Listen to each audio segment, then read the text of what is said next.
Get a lot of questions about fuel systems on LS swaps. I'm not particularly fond of inline pump setups myself. I like a good in-tank setup. We do have a lot of LS swaps that come through here that we work on that were already swapped when they got here that have inline setups on them. It's going to come out of the tank. You're going to go into your first filter. We prefer to run a 30 micron. Then it goes into your pump. Once it comes out of the inline pump, it's going to go into your second filter, which we run a 10 micron. Then your feed line runs up to your fuel rail, which is this H-looking thing we've got up here.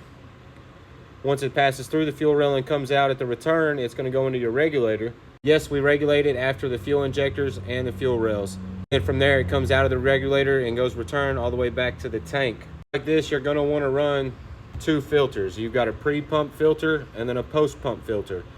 And if you notice, that's why we have the higher micron before the pump, trying to catch any trash or debris or fuel varnish or anything like that before it ever goes into the pump.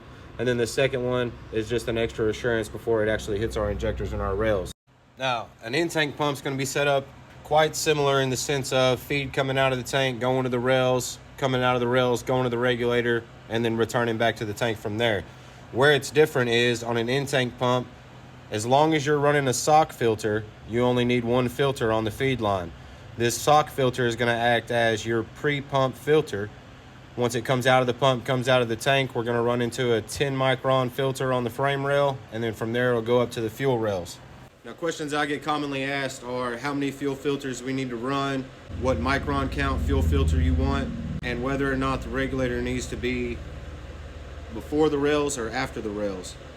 So I'm trying to sum all that up in one video. I hope it answered your questions. If you have any more questions, remember you can email us at support@727motorsports.net and we'll respond as quickly as we can. We appreciate you guys watching. Remember, if you're not following us, grab that button.